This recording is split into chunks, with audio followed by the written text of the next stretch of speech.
호세아서 1장 1절부터 우리 먼저 9절까지 말씀을 함께 읽어보도록 하겠습니다.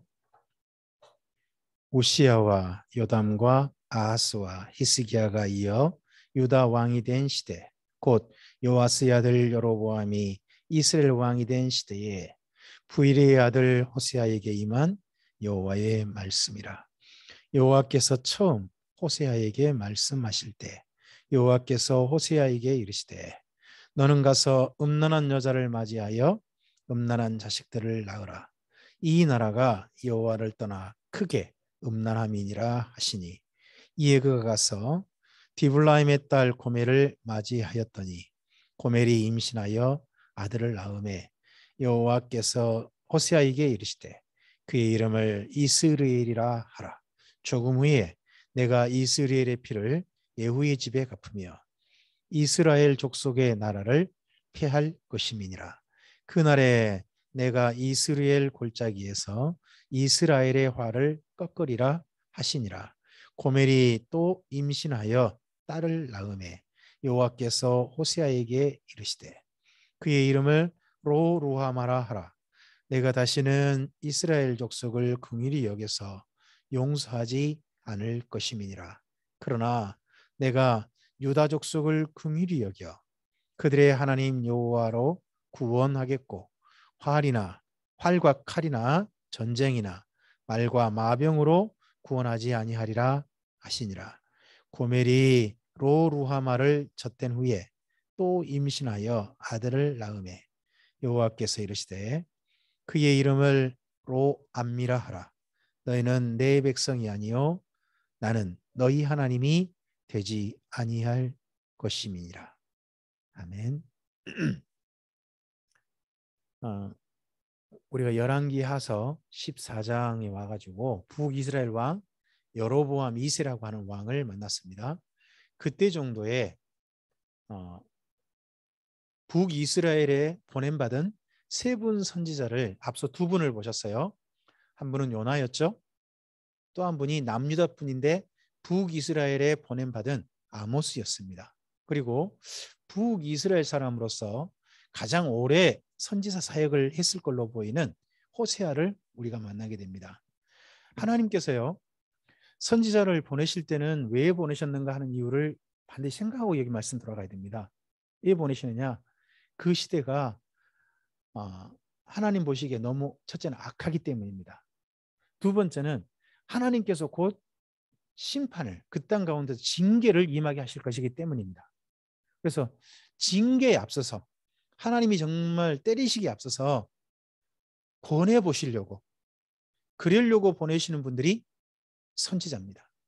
그러니까 선지자는 당연히 무슨 이야기를 하겠어요? 너희가 이렇게 악해서 곧 망한다 하는 이야기를 할 수밖에 없는 겁니다. 그러다 보니까 당연히 뭐 하겠어요? 책망하시죠. 책망하시게 됩니다. 그리고 곧 있을 뭐를 말하겠습니까? 징계 또는 멸망을 이야기하게 됩니다. 심판을 이야기하게 돼요. 그죠? 그러고 나서 이제 뭐 하겠어요? 제발 지금의 정신 차려서 하나님께 돌아가자. 그런다면 하나님께서 긍휼을 베푸실 거라고 하는 권면을 하게 됩니다. 근데 이런 말을 들을지 안 들을지 모르죠. 때로 때는 들을 수도 있고 안 들을 수도 있잖아요. 그렇죠? 그러했을 때 마지막으로요. 너희가 안 듣는다 할지라도 하나님께서는 너희를 향해서 계속 사랑하실 거고 우리 민족을, 그러니까 이스라엘 민족을 그래도 장래에 희망 있게 하실 것이라고 하는 소망을 이야기하게 됩니다. 선지서는 네 가지를 기억하고 읽어보시면 가장 좋습니다. 첫째는 뭐합니까? 책망. 두 번째는 뭘 말해요? 심판. 경고를 하는 거죠. 그리고 세 번째는 뭐예요? 권면해요. 제발 하나님께 돌아가자는 권면. 그리고 마지막으로 뭘 한다고요? 소망. 이런 형식으로 보통 선지자들은 말씀을 전할 수밖에 없습니다. 일종의 설교 형식이라 그럴 수도 있겠죠. 선지자의 설교 형식이라 그럴 수도 있겠습니다. 근데 오늘 호세아 선지자는요. 1장 1절 보면 어느 시대에 어떤 때에 말씀을 전했는가 하는 게 보입니다. 남유다 왕으로는요. 우시야, 요담, 아하스, 히스기야랍니다. 남유다는 4대죠. 4대의 왕을 이야기합니다. 우시야, 요담, 아하스, 히스기야는 전부 다 남유다 왕이고 이 중에서 가장 오래 나라를 다스리는 분은 우시야입니다. 그러니까 우시야 마지막 때 정도에 아마 이분이 선지자 사역을 시작한 게 아닌가 보입니다. 그리고 아하스 왕, 요담 왕, 그다음에 아하스 왕, 히스기야 이렇게 해서 네 사람의 적어도 한 40년 정도는 40년 또는 그 이상 정도 선지 사역을 한 게 아닌가 보입니다. 그랬을 때 북이스라엘 왕을 이야기해요. 요아스의 아들 여로보암이 이스라엘 왕이 된 시대라고 합니다. 요아스의 아들 여로보암은요.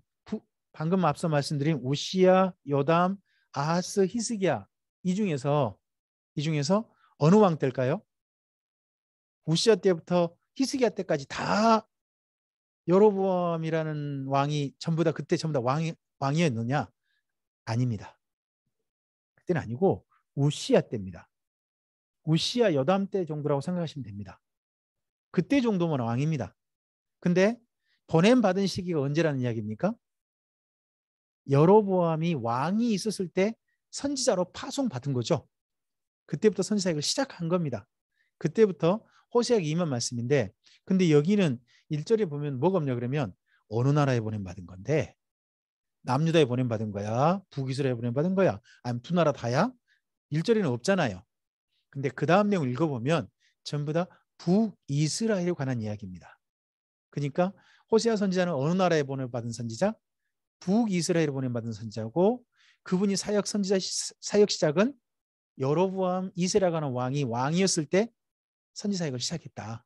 근데 한 가지 1절에 의미심장한 말이 있어요. 남유다 왕의 마지막 왕이 누군가요? 히스기야죠. 근데 히스기야 왕 6년 내요. 북이스라엘이 멸망해요. 그럼 이분은 북이스라엘 보냄 받아서 언제까지 사역을 시작한 걸로 우리가 짐작할 수 있느냐? 나라가 멸망할 때까지 지켜본 분이에요. 그러니까 남유다가 멸망할 때 끝까지 지켜본 분이 예레미야라는 분이 있어요. 예레미야 분이 있고 북이스라엘이라는 나라가 멸망할 때 끝까지 지켜본 분이 있는 거예요. 그분이 누구냐 그러면 그 증인이 호세아인 거예요. 세상을 멸망할 때 하나님의 사람이 끝까지 증인이 되는 거죠. 마찬가지로 이런 걸 통해서 좀 볼 수 있는 게 있어요. 세상이 멸망할 때 인류 역사가 멸망할 때요. 그 인류 역사가 왜 멸망했는지에 대한 증인해 줄 사람이 누굴까요? 저는 하나님의 교회라고 생각합니다. 이 땅이 멸망할 때 끝까지 생존할 사람들이 교회일 거예요.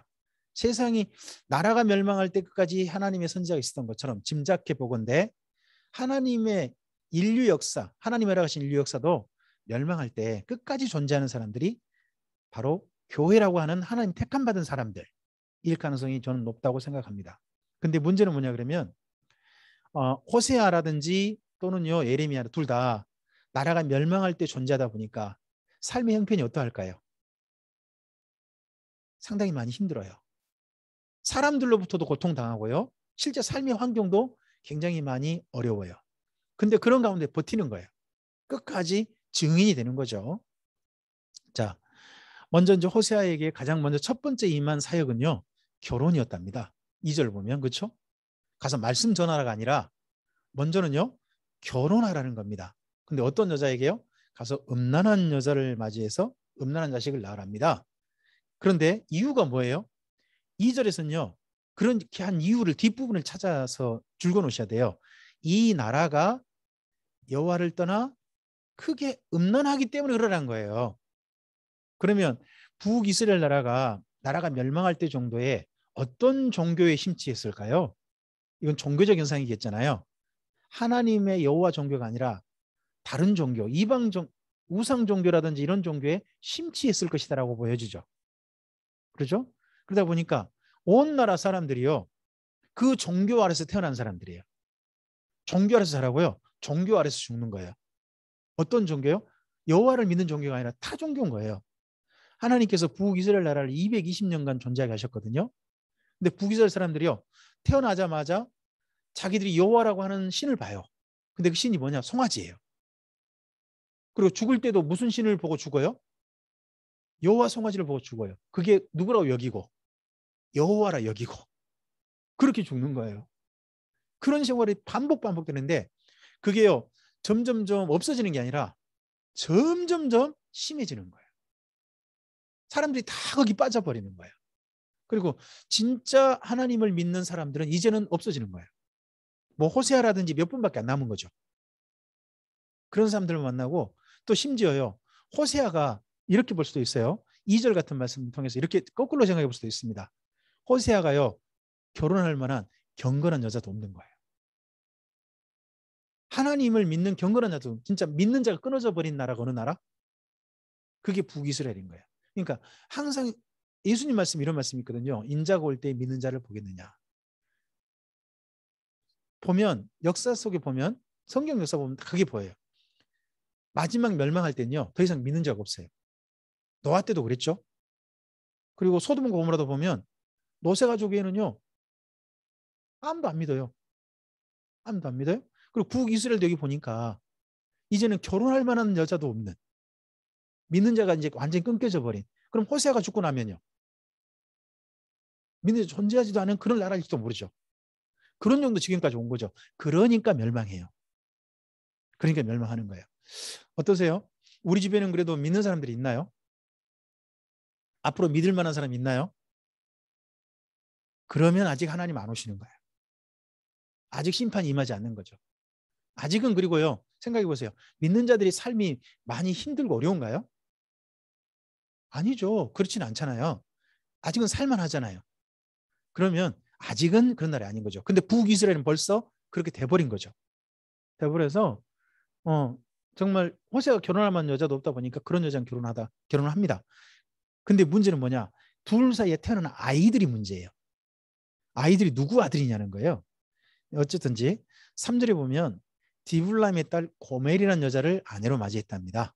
그래서 결혼했는데 먼저는요. 이분의 선지 생활이 뭐냐? 선지자 생활이 경험해 보는 거예요. 이스라엘 민족이 얼마나 하나님 앞에서 타락했는지, 얼마나 하나님 앞에 음란한 건지 자기 아내와의 결혼 생활을 통해서 경험해 봐요. 결혼하면서 뭘 느낄까요? 하나님의 아내라고 하는 북이스라엘 나라, 그 나라를 지금까지 사랑하고 아내로 여기고 지금까지 견디고 계시는 하나님의 마음을 먼저 누가 배워보는 거예요? 선자가 배워보는 거예요. 이럴 때 보면 사실은 좀 그런 생각이 들 때가 있어요. 선지자가 진짜 고달프다. 꼭 이렇게까지 하셔야 되나? 근데 호세아는 이렇게 하고요. 다른 한 사람이 있어요. 그러면 결혼 안 할 수도 있겠죠. 결혼 안 할 수도 있겠잖아요. 결혼 안 하면 차라리 편하겠잖아요. 결혼 안 한 사람이 누굴까요? 마지막 때 나라가 멸망할 때 그 사람이 에레미야예요. 그러니까 둘 다 경험해 본 거예요. 근데 둘 다 힘들어요. 결혼 하나 안 하나 다 힘든데 어쨌든 결혼해서 자녀를 낳아요. 자녀를 낳아서 3명 낳았답니다. 첫째는 누구죠? 4절에 보니까 첫째 아이 이름이 이스리엘이라고 하는 남자애를 낳았고요. 그죠? 둘째는 딸을 낳았답니다. 딸을 낳았는데 그게 6절에 보면 루하마죠. 그리고요. 세 번째 아이는 아들을 낳았는데요. 그러니까 이남 일녀를 낳은 거죠. 세 번째 아이는 로암미를 낳았대요. 암미를 낳았대요. 근데 3명 다 디블라임의 딸 고멜을 통해 낳았는데 고멜과 호세아 사이에 태어난 아이일까요? 이게 지금 첫 번째 2절에 이미 좀 의미심장하게 이해한 거예요. 이 여인이 낳은 아이가 호세아와 관계해가지고 낳은 아이가 아닐 수도 있는 거예요. 더더구나 막내는요. 셋째 9절에 보면 막내는 이 로암미라는 말은요. 내 백성이 아니라 하는 말도 있지만요. 다른 말로요. 내 자식이 아니란 말도 돼요. 그럼 셋째는요. 호세아가 확실하게 뭐를 느낀 거예요? 이건 분명히 고멜이 나랑 사이에 자기와 고멜 사이에 태어난 아이가 아니구나. 확실하게 안 거죠. 맨 처음에 하나님께서 이스라엘 민족을 하나님의 백성으로 여기고 220년 왔는데 지금 현재 220년 정도 왔을 때 정도에 북이스라엘 향하신 하나님의 감정이 뭘까요? 얘들은 내 백성이 아니구나. 이 9지파가 내 백성인 줄 알았는데 내 백성이 아니구나 하는 걸 느낄 정도까지 온 거죠. 그래서 이름에 이제 의미심장하게 좀 붙여놔요. 맨 처음에 이스르엘이란 말은요. 여기 호세아가 등장했을 때 여로보암 2세라고 했잖아요. 근데 여로보암 2세가 에후 왕조의 왕이거든요. 에후 왕조. 근데 에후 왕조가 왕조를 일으킬 때 시작한 곳이 이스르엘 평원이에요. 거기서부터 반란 일으켜 가지고 왕조를 시작했어요. 근데 그 이스라엘 평원에서요. 이 에후 왕조를 없애겠대요. 거기다가 하나 더요. 이스라엘 이 에후 왕조만 없애는 게 아니라 이번에는요. 하나님께서 더 이상 북이스라엘에 희망을 못 가지시는 거예요. 그러다 보니까 4절에 뭐라고 해요? 4절 끝에 이 이스라엘 족속의 나라를 그전에는 또 봐주고 또 기회를 주고 왕조를 9번 바꾸면서 하나님께서요. 기다려보시고 하셨다는 거예요. 근데 이제는요. 더 이상 기다릴 수 없다는 거죠. 이제는 멈춰야 되겠다는 거죠. 이제 이런 말씀에서 우리가 느껴봐야 할 게 있어요. 반드시 깨달을 게 뭐냐 그러면요. 하나님께서는 영원히 참으시는 거 아닙니다. 하나님께서는요. 오래 참으세요. 220년 참으셨잖아요. 오래 참으시는 거예요. 하지만 영원히 참지는 않으세요. 영원히 참는다면요. 지옥이란 곳이 있을까요? 사람들을 향해서 영원히 참는다면 지옥에 또 안 보내실 거예요. 지옥도 없을 거 아니에요. 그렇죠? 다 구원하셔야죠. 근데 모든 사람을 구원하진 않으세요. 그리고 끝까지 참으신다면 영원히 참으신다면요. 노아 홍수가 있을 필요 있을까요? 소돔과 고모라, 북이스라엘 멸망하고 남유다가 멸망하고 이런 일이 있을까요? 근데 있잖아요. 그럼 하나님께서는요. 오래 참으시지 영원히 참으시거나 끝까지 참으신 것은 아니라는 거예요. 그러니까 우리 인생의 날이에요. 하나님께서 참으실 때 기다리고 계실 때 돌이켜야 되는 거죠. 언제까지 기다리시냐 우린 몰라요. 그건 하나님께서 아실 거 아니에요. 그러나 모든 사람은요. 하나님 앞에 가서 왜 하나님 저한테는 시간을 그거밖에 안 줬어요? 라고 할 수 없을 거예요. 하나님은 그 자리에서 보면 모든 사람들은 할 말 없게 하실 거라고 저는 믿습니다. 그리고 시간이 그만큼 짧았던 사람들, 그런 사람들에게는 거기에 합당한 심판을 하실 거예요. 어떤 누구도 하나님 앞에서 하나님은 나에 대해서 못 참으셨다. 그렇게 말할 수 없는 그런 게 있습니다.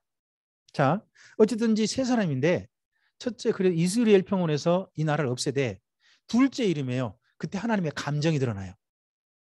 둘째 딸 이름이에요. 로루하만데요. 이 이름의 밑에 그 나나주에 설명이 돼 있죠. 긍휼히 여김을 받지 못하는 자 이렇게 돼 있잖아요. 그리고 또 설명도 돼 있어요. 그 말씀에. 그죠? 6절에 긍휼히 여기지 않고 용서하지 않겠다. 그냥 불쌍히 보지 않겠다는 거죠. 이 나라가 멸망할 때 하나님께서 어떻게 하시겠다고요? 불쌍히 보지 않고 다 죽여버리시겠대요. 무자비하게 하나님께서 얼마나 무서운 분인지 그날 이스라엘 민족은 알게 될 거란 거죠. 그리고 세 번째 마침내 그 이스라엘 민족을 향해서 하나님께서 이제 선언하셔버리죠. 마치 꼭 뭐라 그럴까요? 재판정에서 재판장이 그 마지막 선포하잖아요. 선고하잖아요. 하는 것처럼 이스라엘 민족에게 하나님의 선고가 이루어집니다. 그게 뭡니까? 너는 내 백성이 아니다. 우리가 이 말을 하나님의 그 심판대 앞에 서서 듣는다면 이건 무서운 거겠죠. 영원한 심판일 것 아니겠어요. 근데 그 하나님의 심판대 앞에 섰을 때 하나님께서 우리에게 이렇게 주셨으면 좋겠습니다. 너는 내 아들이라. 너는 내 딸이라. 너는 내 백성이라. 하나님께서 그날 심판대 앞에 선 우리들에게 예수님의 보혈을 힘입어 선 우리들에게 그렇게 선포해 주셨으면 좋겠습니다. 그리고 우리 사랑하는 사람들에게도 그런 선포가 이르도록 하나님께서 그렇게 선포하시도록 지금 기회가 있을 때 너는 내 백성이 아니라 라는 말씀을 하시기 전에 지금 기회가 주어졌을 때 그들을 하나님께로 돌이킬 수 있는 거기에 최선을 다할 수 있는 우리들이었으면 좋겠습니다. 마지막 10절부터 11절 말씀 오늘 여기까지 읽고 마치겠습니다. 읽어볼까요? 그러나 이스라엘 자손의 수가 바닷가의 모래같이 되어 헤아릴 수도 없고 셀 수도 없을 것이며 전에 그들에게 이르기를 너희는 내 백성이 아니라 한 그곳에서 그들에게 이르기를 너희는 살아계신 하나님의 아들들이라 할 것이라. 이에 유다 자손과 이스라엘 자손이 함께 모여 한 우두머리를 세우고 그 땅에서부터 올라오리니 이스라엘의 날이 클 것임이로다. 아멘. 앞서서 이스라엘이 어떤 곳이 됐어요?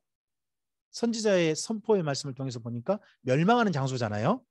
근데 10절과 11절을 보니까요. 이스라엘이라는 장소가 나중엔요. 회복을 의미하는 장소가 될 거래요. 누구를 향한? 이스라엘 민족을 향한. 그때는 지금처럼 이 호세아 선지자처럼 남유다 북이스라엘 그렇게 나눠 있는 때도 아닐 거래요. 한 나라를 이룰 거래요. 그리고 한 지도자 아래서 그들이 하나님의 백성으로 하나님의 살아계신 하나님의 아들이라고 하는 선포를 들으면서 살게 될 거래요. 이 날을 언제로 볼 거냐 하는 것은 사람들마다 약간 의견이 달라요. 10절부터 11절 첫째는요.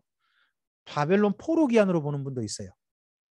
바벨론 포로 기한 때 드디어 두 나라가 나뉘어서 온 게 아니라 모든 포로 잡혀간 사람들이 함께 왔거든요. 그날로 보는 분도 있어요. 그리고 또 하나로 보는 분이 있어요. 그게 뭐냐 그러면요. 언젠가 이 세상이 멸망하고 난 다음에 이 지구를 다시 회복시켜서 천년왕국을 이룰 때 그때 이스라엘 민족의 나라, 그 나라를 두고 한 말이다 하는 분도 있어요. 근데 한 가지는 이루어진 거죠. 바벨론 포로 기한은 이루어졌어요. 또 하나, 언젠가 또 하나 천년왕국 있을 것이다 한다면 그날도 이루어질 거라고 봅니다. 보면 호세아서가 이렇게 돼 있어요. 1절부터 9절은 뭔가요? 현재. 그리고 10절, 11절은 뭔가요? 미래죠. 미래가 될 거예요. 그 다음에 2장을 가보면 2장 2절부터요. 7절까지가 2장 6절까지가 현재예요. 그리고 6절부터 7절 있잖아요. 7절 거기가 또 미래의 소원이 돼요. 소원이 되어지고 다시 또 8절 가면 현재가 나와요. 14절부터 또 미래 이야기를 해요. 그래서 호세아서를 읽을 때 이렇게 보시면 조금 많이 걸리는 데 도움이 좀 돼요. 첫째는 뭐냐 그러면요. 지금 현재 상황을 이야기해요. 현재 모습을 이야기해요. 그래서 현재 이런 것 때문에 이런 일을 당할 거다 하는 이야기를 해요. 그러고 나서 미래를 이야기해요. 또는 다르게 말하면요. 하나님의 소원 혹은 선지자의 소원을 이야기해요. 장래 이런 일이 있었으면 좋겠다 하는 걸 이야기해요. 우리에도요. 오늘 현재 삶이 필요하죠. 현재 사람들이 음란하고 하나님을 떠나고 한다 할지라도 우리는 하나님의 심정을 이해하고 하나님의 마음을 이해하고 하나님의 사람으로 살아가야 될 현재가 필요한 거죠. 현재를 그렇게 살면서 내일은 어떻게 할 수밖에 없을까요? 하나님께서 하실 일이잖아요. 그럼 그건요 우리가 그걸 소원하는 거죠. 이런 내일이 있었으면 좋겠습니다. 그리고 다르게 말하면요. 하나님께서는 내일을 그렇게 하실 거예요. 하나님이 하실 일이 되겠죠. 그래서 우리는요. 현재는 우리가 할 일을 바라보는 거고요. 내일은 뭘 바라보는 거예요? 하나님께서 하실 일을 바라보는 거예요. 그것이 우리의 삶을 살아가는 이 호세아 선지자를 통해서 보는 중요한 삶의 시각이라고 생각합니다. 오늘 현재 자리에서 하나님께서 기뻐하신 일들이 우리 삶을 통해서 나타났으면 좋겠습니다. 심판이 선포되는 말씀이 아니라 너를 통해서 기대해 보겠다. 너를 통해서 장래에 희망을 주고 싶다. 라는 그런 말씀이 우리를 통해서 현재의 삶 속에서 이루어졌으면 좋겠습니다. 그리고 장래에 하나님이 하실 일들이 정말 희망을 주는 소망을 주는 그런 일들이 우리에게도 우리 사랑하는 사람들에게도 우리를 통해서 싹 피우고 꽃 피우고 그렇게 열매 맺어갔으면 좋겠습니다. 기도하겠습니다. 주님 감사합니다. 함께 주의 말씀을 드렸습니다. 이 말씀이 다시 한번 우리의 삶을 주님의 사람답게 걸어가게 하는 힘이 되게 하옵소서. 우리는 호세아와 같이 이 세상이 멸망하거나 나라가 멸망할 때의 사람은 아닙니다. 그리고 그가 경험했던 그가 겪을 수밖에 없었던 그런 비극적인 상황으로 우리 삶이 내몰리지도 않습니다. 하지만 오늘 현재 삶 속에서 호세아가 그 비극적인 상황 속에서 하나님의 사람으로서 삶을 살았던 것처럼 오늘 현재 우리의 자리에서 우리가 하나님의 사람답게 삶을 살기를 하나님께서 원하신 줄, 기대하신 줄 믿습니다. 그런 하나님의 기대하심을 가슴에 담고서 우리의 삶의 자리를 바라보고 한결같이 꿋꿋하게 주님의 사람다운 걸음을 걸어가는 우리가 되게 하옵소서. 그리고 호세아가 장래에, 그런 비극적인 현실이지만 장래에 하나님께서 허락하실 내일을 바라보았던 것처럼 우리에게도 하나님께서 허락하시는, 하나님께서 일하실 내일이 소망으로, 희망으로 주어지기를 소원합니다. 우리에게도, 우리 자녀들에게도, 우리 사랑하는 사람들에게도 장래가 희망이 있었으면 좋겠습니다. 그러한 내일로 하나님 이어지도록 하나님의 은혜와 긍휼을 베풀어 주시옵소서. 우리의 삶을 주님의 선하신 손에 의탁드리오며 예수님 이름으로 기도합니다. 아멘.